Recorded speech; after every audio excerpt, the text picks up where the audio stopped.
And it just makes their transition into eternity a little bit more comfortable. Go to the next slide. Again, that's just her doing things. Evangeline, to her, Zambia is home. We just got her. I was pretending to be Santa Claus, and I asked her, what do you want for Christmas?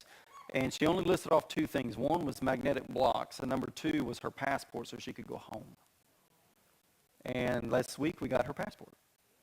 So we showed her and said, baby, we got your passport. And she was like, oh, I can go home. I said, yeah, baby, we can go home. And she said, what about Daniel? And so well, Daniel's got his passport too. We showed it, and we can bring Daniel. And so she was The video is on Facebook. The video is on Facebook. It's super cute. And so she's African. She's not American. Through our bringing Evangeline with us, it's an example to other families. And so, like I said, sometimes kids are just pushed aside, and now they see what it looks like to minister as a family. And we've seen many of them start bringing their children to do things yes. as well. So that's been good. Again, catalyzing. All right, next slide there. And our churches, well, I forgot about that. We did start up an English service as well. We wanted our Black African church of just like two tribes to get the healthy church vision to be a church that reaches out to all people. And that's difficult. You know, for white Westerners who have money, we can afford to go to other countries, and we're educated enough that we can figure out how to minister to other people. Here we're talking about mostly uneducated Africans trying to figure out how to reach Western, white, affluent people in their town. Not easy to do. So we started up an English service. At 8 o'clock, we have an English worship service. And then at 10:15, there's a tribal language or local language service. And you can see that God has given us a lot of visitors, but even some members who have been very productive. And so not all the faces in our church are Black Africans. There are some white Africans, some European, some Australian. And so I say that as an encouragement that, man, that it's not just your missionaries. You know, we're catalyzing, we're training up our churches to reach out to all people, and they're doing it. As awkward and as difficult as it is, they're doing it, and they're still doing it without us. If any of you are familiar with back in the 90s, the whole South Africa apartheid, all of that is very recent, and so there's still that tension. Mm-hmm. And even though that we're in Zambia, you know, South Africa is just a few countries down, and so they feel that. And most of the white folks in our community are South African. And so, like you said, that wound is still fresh. It's uncomfortable, but it's just really neat to see them getting over that, because the kingdom is more important. And even in recent years, Zimbabwe's been having problems as well. And so all of this is difficult, but our church is doing their best to reach out, and it's being somewhat effective. So, the next slide there, we're going to see that our church members are doing the ministry without us. They built a jungle gym made out of recycled tires for one of the orphanages. The ladies are continuing to teach without us. Up until COVID, they were going strong. They were sending us pictures. Hey, we went to the orphanage again, and there was people there from the church who were like, when did they start going? I said, we have a team of like 15 people now. All right, great.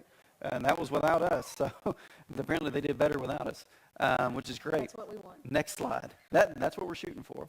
Our leaders are still planting churches, delivering buckets, and training up leaders without us. And so we're super excited to see that they have been productive in our absence. Very proud of them and what the Lord's doing through them. We go to the next slide. And so opportunities for the future. Churches always want to know, what can you do?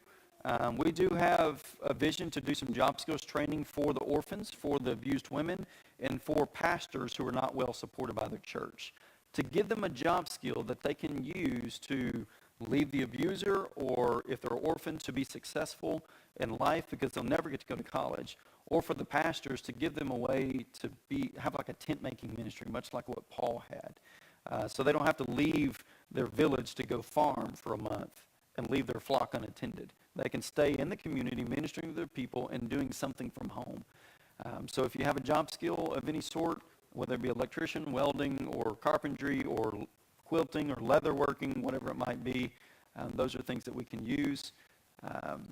Seminars, workshops, if you know how to teach the Bible and you want to train up pastors and deacons and Sunday school teachers on how to teach it, we'd love that. If you're a worship leader, Zambians, music is life.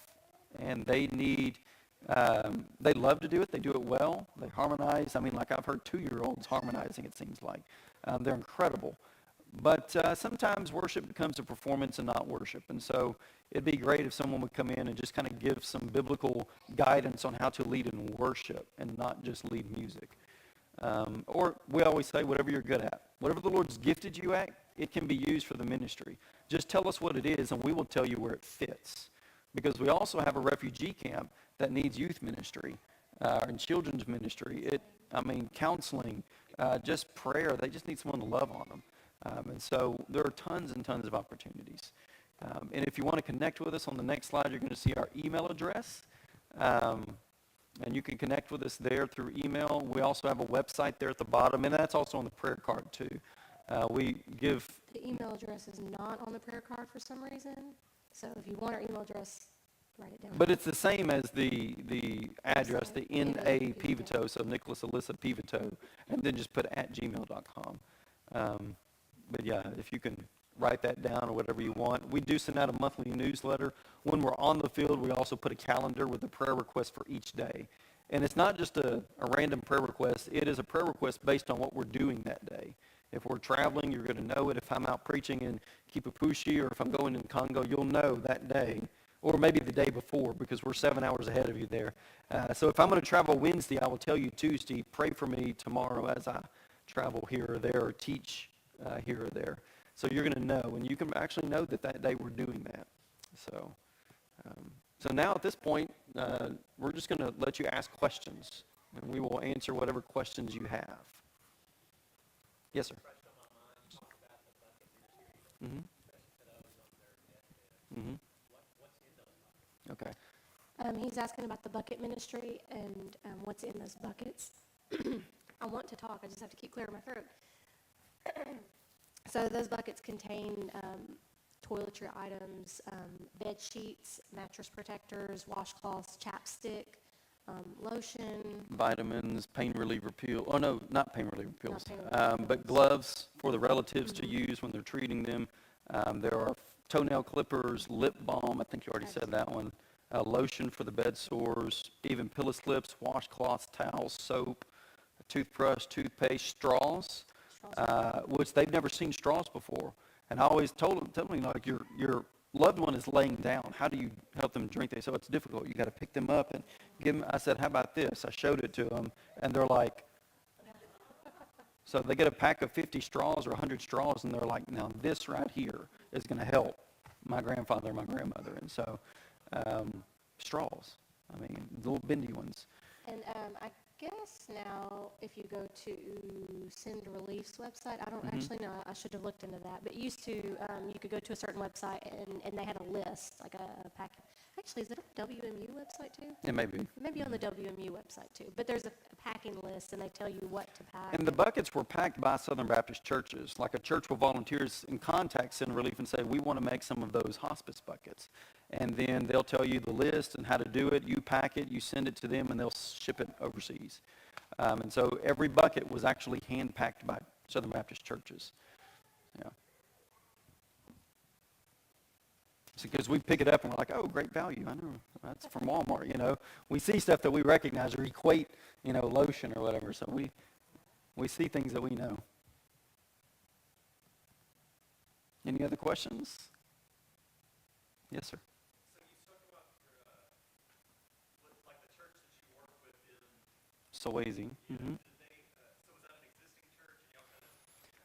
Yes. By the time he's asking about the church that we work with, was it in existence before we got there, or did we plant it? Most of the churches that are there right now were in existence before we got there.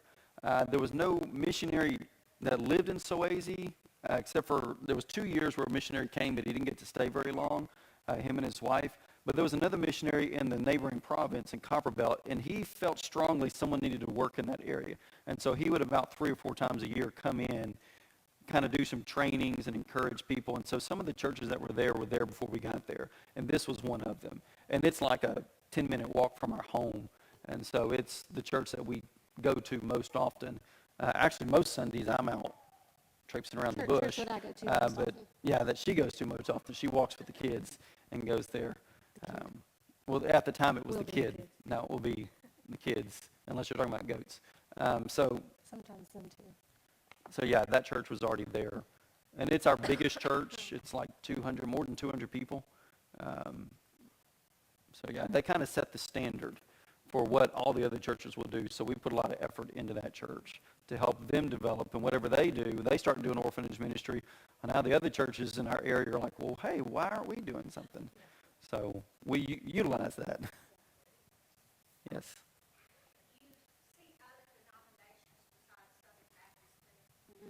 She asked about other denominations there, and actually there are no Southern Baptists there.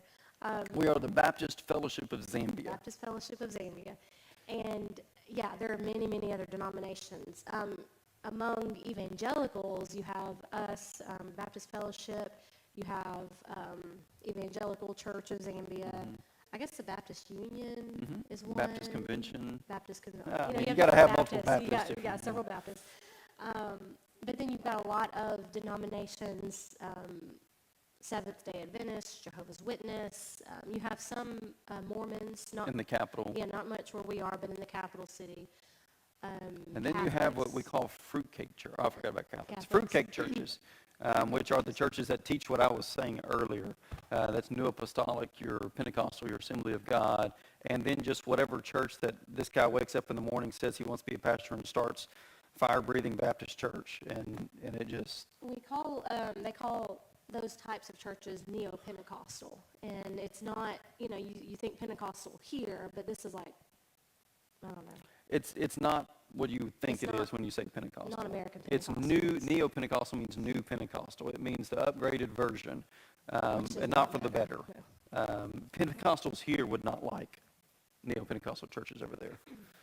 It's just so Africanized, it's unbiblical. Yeah. So you do have a lot of denominations, and that's a lot of people will hear, oh, well, there's so many churches in Zambia, why are you even there? Why do you need missionaries?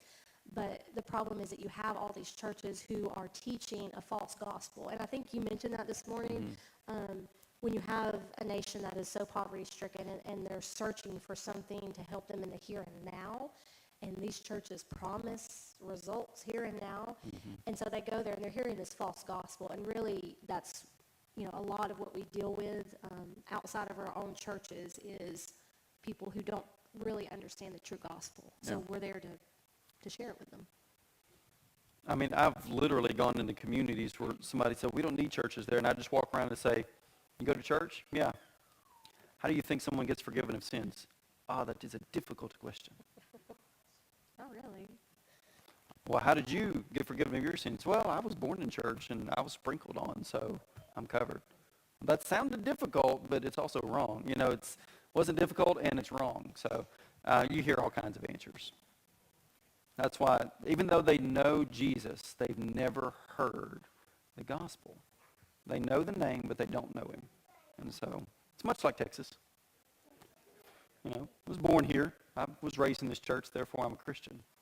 But if you've never produced any fruit in your life,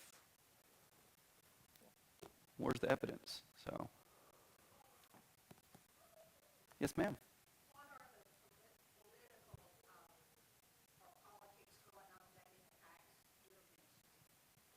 She's asking about politics and how they might impact our ministry. Zambia is a democratic nation. They've been an independent nation for, I think, 57 years, 56 years maybe. And so they've never had war, and they've always had a peaceful transition from one president to the next. And every vote counts. There's no electoral college. They vote, and whoever gets the most, that's the one who wins. And so they gripe and complain. They'll burn tires in the road if their team loses, but... They burn tires in the road if they win. Well, yeah, now that too. They're like, so you see tires in the road, you don't know if they're celebrating or if they're protesting, so you just turn around and go back the other way. You don't want to be a part of it. But by and large, it is one of the most peaceful nations in Africa, and they're proud of that. And so this team loses, and I say team, this party loses, and they just step out when it's time and let the other one come in, and they'll just try harder next time. So it's been good. Zambia claims to be a Christian nation. It's in their constitution. Not a nation of freedom like America, but a Christian nation. But like I said, what they mean by that is we don't go to witch doctors anymore. We go to prophets.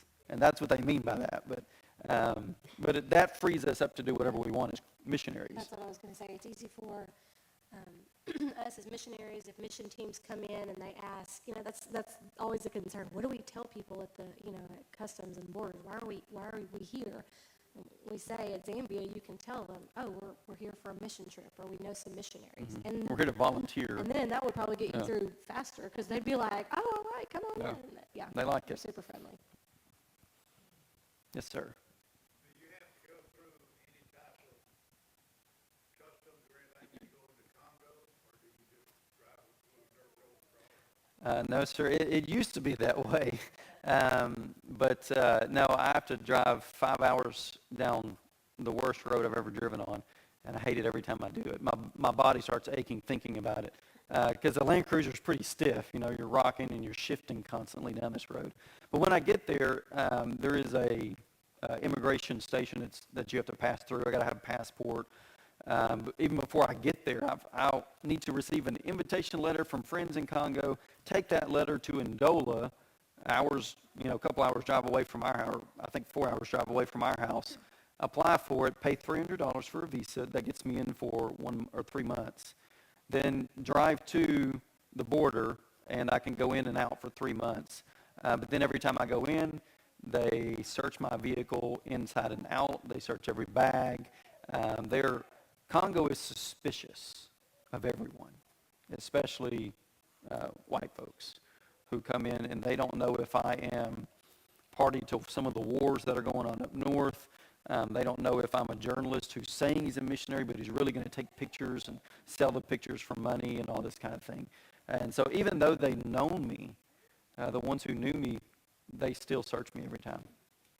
And if I travel along the border and I meet up with military personnel who are posted along the border, because our people are along the border, I have to drive like right on the border road. I constantly get stopped and harassed, but never hurt. I get detained, but you just have to wait them out. And then they want bribes. They want money. They want extortions. So I just don't carry a lot of cash with me.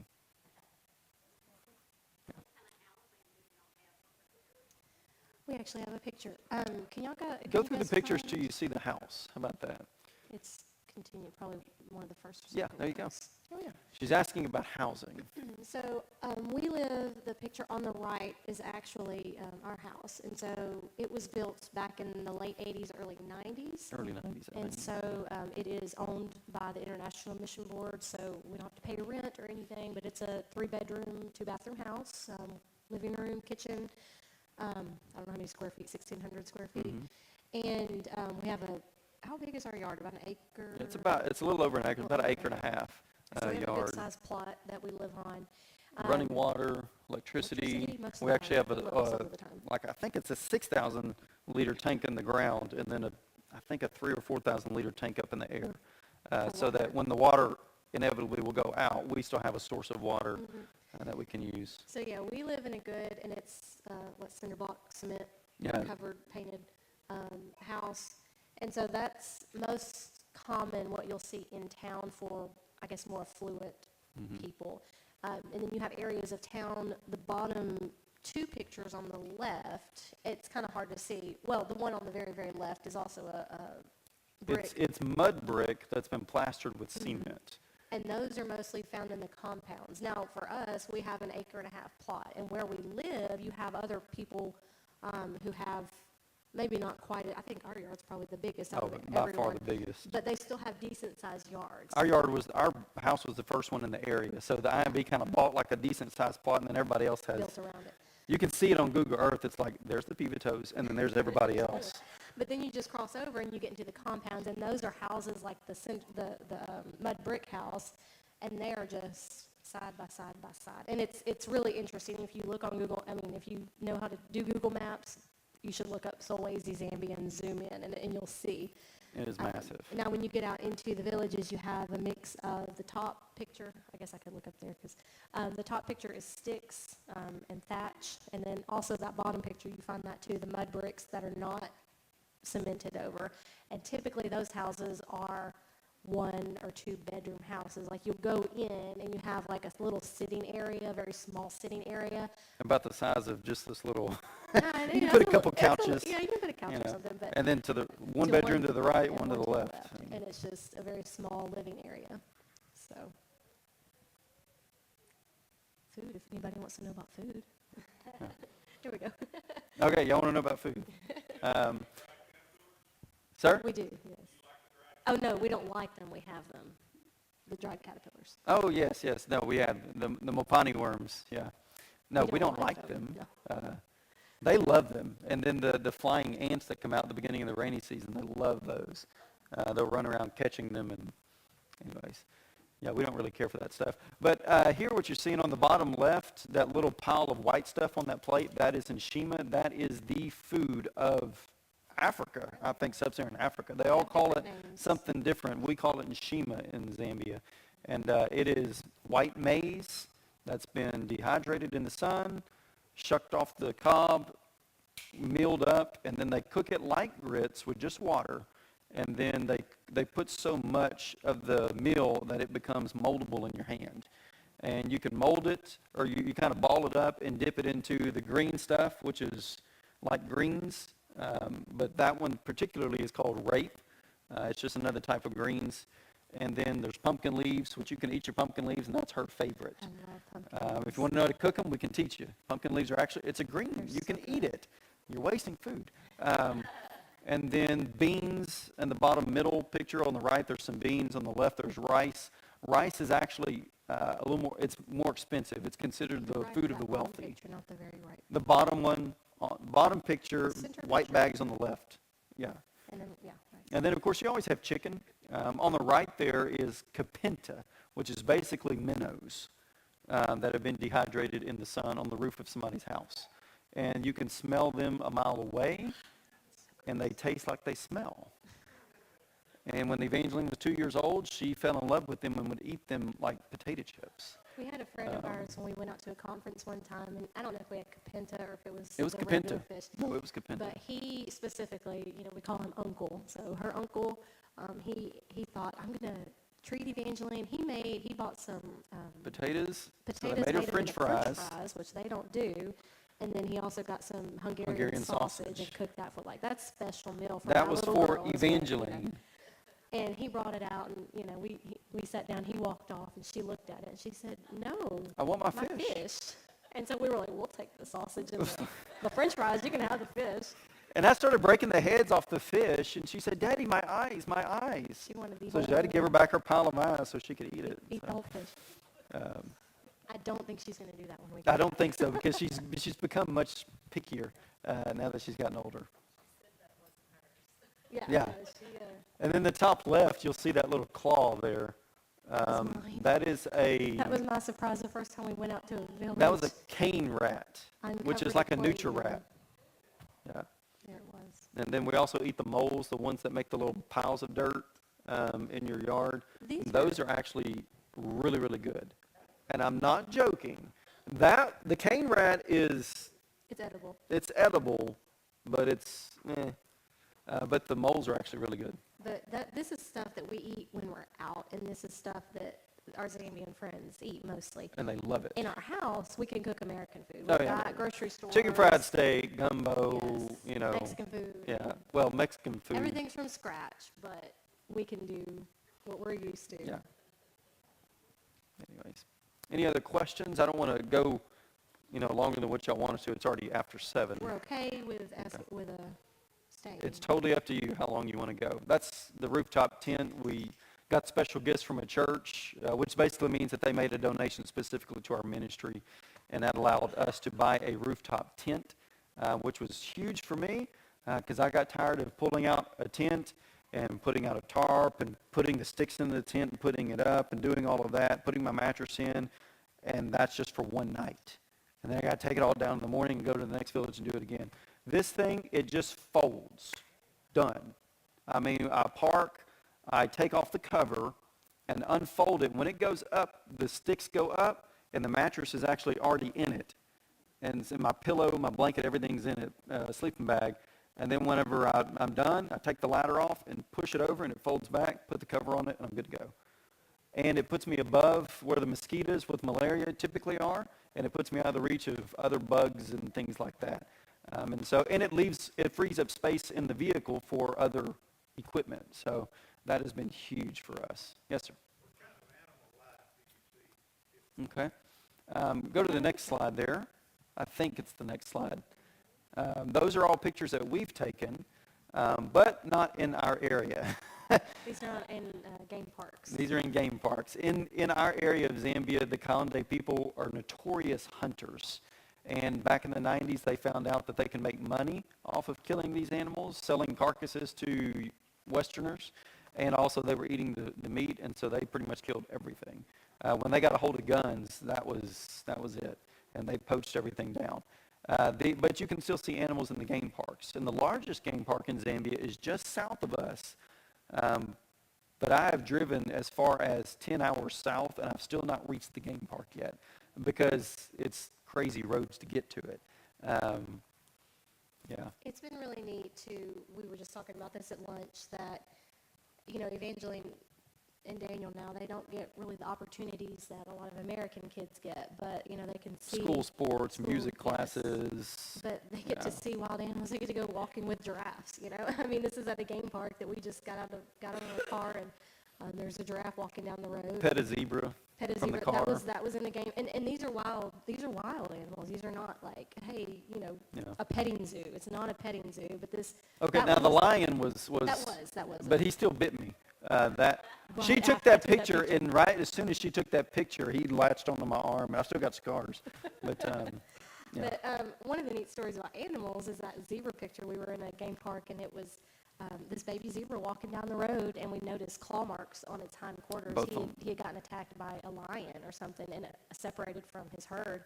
And we kind of pulled up next to it, and I don't know what it was thinking, but it just kind of started pulled up walking next to our car. Next to the car, and we just reached out our and pet hands it. and pet it. I was petting it. I said, "Do you want to try this?" And so I slowed down, came up on the other side of it in the car, and she pet it. And then all of a sudden, I thought, he's got claw marks on his back.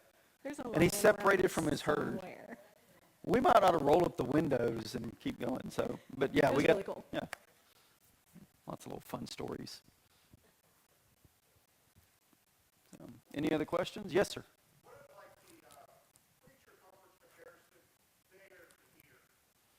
He's asking about creature comforts compared to here and there. You mean like things that we find comfortable there? Yeah, like, compared to America, modern day, technologically driven society. Okay. As opposed to there, what do you think is the biggest cultural shock, not for people, but just what you in your day-to-day life inside your house? Does that make sense? Yes, sir. Electricity. We have electricity. But it'll go out at the most inopportune times, and Yeah. they used to have a schedule whenever we were doing load shedding, so they would put out a schedule, and Yeah, we would know. the power and the water go off regularly without notice. And when I say go out, I don't mean for an hour or two. I mean like the day or the whole night. And yeah, it's hot, and the house is uninsulated and all this kind of thing. So it gets kind of miserable from time to time. You've got a plan that you're going to get this and this and this done today on the computer, and power goes out and laptop dies. And now we do have a generator now, but then fuel is expensive there. It's more expensive than it is here because they don't produce it. They actually buy it from America.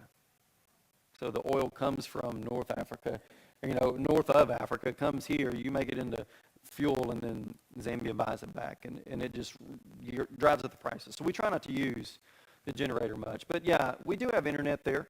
And it's okay internet. Some missionaries live out in the bush, and they have like lightning speed internet because nobody else can afford it, and so they just get all the bandwidth to themselves.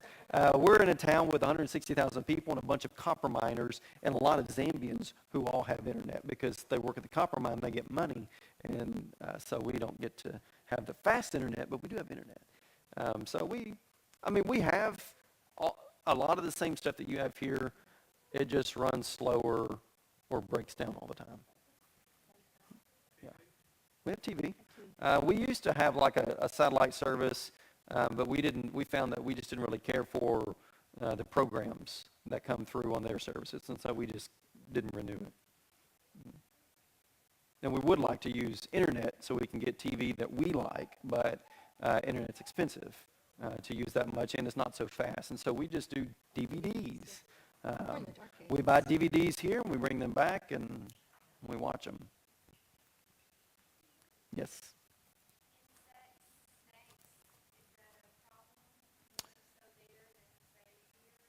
I wouldn't say more so. She's asking about snakes and insects. Are they more of a problem? No, and yeah, like the snakes, where we live, we don't see many snakes, but we have. They are in town. It's just They're that our in town. dogs and chickens Yeah. keep them out of our yard. But you go out into the bush, and mosquitoes are a problem everywhere. Malaria. Yeah, I don't know. I mean, just typical spiders, wasps. I've been stung and bit and all that I will kind of tell thing. you this, though, before I moved overseas, anytime that anything buzzed around my ear, I would take off running. And Nicholas, if y'all know Pirates of the Caribbean, he said I do the Jack Sparrow run. And so I moved overseas, and I got to where I couldn't do that because I'm sitting with all these other people around me in the bush looking, and I'm just sitting. I had to get used to it. She So started going. I'd hear her squeaking. I'm like, there must be a there's bug a bug. around. There's a bug around her. So I have gotten used to the insects. They do have different insects. They have pussy flies Yeah, the that flies. during the rainy season, you hang out your laundry to dry, but when you're done, you either need to iron it or throw it into the tumble dryer real quick to get it hot enough to kill the eggs that are inside, because the pussy flies will plant their eggs in your wet laundry. Then when you put it on, they'll come out of the eggs and go into your skin. And I've still got a scar on the back of my leg from one that got in there and went to mature, because we thought it was a spider bite, and everything said don't mess with a spider bite. So I didn't touch it. Well, it kept getting bigger and hurting worse and worse. And finally I looked at it, and it was moving. And I said, oh, I got one of those worms in my leg. That's what it is. Finally pulled it out, and the thing was like, It was so it- gross. If so- you want to see, there is a picture on Facebook. yeah. yeah. Connect with us on Facebook. You'll see all kinds of lot of stuff. interesting Once we get back on the pictures and field, we stories. share it through, and I'm on Instagram now, so we'll be sharing Facebook, Instagram, things like that. But no worse than here. I mean, we do have snakes, but we do have snakes that are black mambas, green mambas, snakes that will kill you if you get bit. But I've not had any run-ins with them. So. Yeah. And I told him, I said, I was showing the Jesus film one time, and Jesus was dying on the cross. I mean, this is the moment in the movie. And everybody around me gets up and starts screaming and running. And they knocked over the projector, and I turned on the light on my flashlight, and there was a snake is what it was. And it was crawling back behind us. And so I stood up and just smashed the thing with my heel and killed it. And I was like, all right, we can all go back to watching the movie. And I thought, that was kind of ironic that I just crushed the serpent with my heel. You know, while Jesus is down on the cross. That's really good to preach on. So when the movie was over, I preached the gospel and said, just like I stepped on that serpent, Jesus defeated, and they were like, amen. So it was good. It actually worked out. So there you go. Daniel's clapping for me over there. We're just here, man. Nothing else? We're right down the road, so it's not like. Yeah. I mean, we're right here in Silsbee with you on Inwood Drive. So it doesn't seem like there's any more questions. Brother Bill, do you want us to close out, or do you want to say something for? So we just want to thank you for giving the Lottie Moon Christmas offering. Everything that you've heard us doing is made possible because of you. And just remember, we're only one of 3,500 missionary families. And so just keep giving, keep praying. And if the Lord ever calls you to be a missionary, let us know. We'd love to chat with you and encourage you. So, yeah.